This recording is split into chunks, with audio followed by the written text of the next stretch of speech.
Halo semuanya, ada pepatah mengatakan tak kenal maka tak sayang. Baik, sebelumnya perkenalkan, nama saya Ika Desidiarta. Kalian bisa memanggil saya Sudiarta. Saya di sini dari jurusan Pariwisata Budaya. Nah, di video kali ini saya akan menjelaskan mengenai materi kata depan atau yang disebut dengan preposisi. Saya akan menjelaskan mengenai pengerjaan kata depan. Kata depan ini disebut juga dengan istilah preposisi, yang dimana terdiri dari dua kata, yaitu yang pertama prai artinya sebelum, dan ponere artinya menempatkan atau ditempatkan. Jadi kata depan atau preposisi adalah salah satu kata yang berfungsi untuk merangkai kata-kata atau bagian kalimat. Nah, adapun fungsi dari kata depan atau preposisi ini yang saya ketahui ada 5. Yang pertama, sebagai penunjuk arah. Yang kedua, sebagai petunjuk tempat keberadaan. Yang ketiga, sebagai petunjuk pelaku. Yang keempat, sebagai petunjuk arah tujuan. Dan yang terakhir yaitu penunjuk sebagai suatu permasalahan atau kejadian. Selanjutnya, saya akan menjelaskan mengenai aturan penulisan kata depan atau preposisi. Nah, kata depan yang saya ketahui contohnya ada 3, yaitu dari, di, dan ke. Nah, yang pertama, apabila untuk menyatakan suatu tempat, penulisannya harus dipisah. Contoh kalimatnya saya di sini mengambil 2 contoh. Yang pertama, saya akan pergi ke kampung. Yang kedua, ayah datang dari kantor. Nah, dalam kata ke dan dari ini harus dipisah.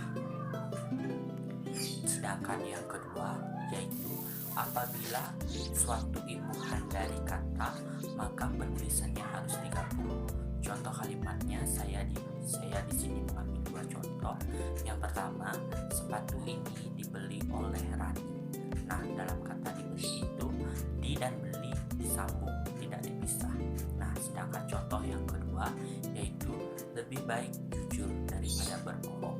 Nah, dari dan pada ini harus digabung dan tidak boleh dipisah. Di sini saya akan menjelaskan mengenai jenis-jenis kata depan atau preposisi ini. Saya di sini mengambil 3 contoh.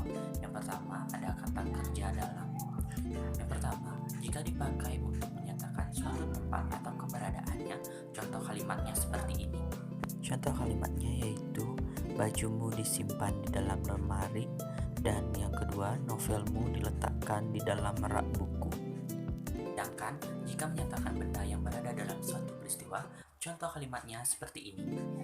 Contoh kalimatnya yaitu yang pertama, hati-hati dalam memilih pergaulan, dan yang kedua, banyak korban dalam peristiwa tersebut. Yang kedua, saya mengambil kata depan atas. Nah, yang pertama, jika dipakai untuk menyatakan suatu tempat, contoh kalimatnya seperti ini. Contoh kalimatnya yaitu berbagai masalah sudah menimpa atas diri kami. Kan, jika dipakai untuk menyatakan ungkapan, contoh kalimatnya seperti ini. Contoh kalimatnya yaitu saya sebagai perwakilan atas nama keluarga meminta maaf sebesar-besarnya. Akhir atau yang ketiga yaitu saya mengambil contoh kata depan kepada. Nah, jika dipakai untuk menyatakan suatu tempat yang ingin dituju, contoh kalimatnya seperti ini. Contoh kalimatnya yaitu yang pertama, kami sudah meminta bantuan kepada pemerintah, dan yang kedua, kejadian ini sudah dilaporkan kepada pihak kepolisian. Jika dipakai untuk menyatakan arah yang dituju, contoh kalimatnya seperti ini. Contoh kalimatnya yaitu Rania sangat baik kepada orang tuanya, dan contoh yang kedua, Anto mengirim pesan kepada temannya. Nah, itu semua adalah beberapa materi yang dapat saya sampaikan. Jika ada salah kata, saya mohon maaf. Akhir kata, saya ucapkan terima kasih. Bye-bye.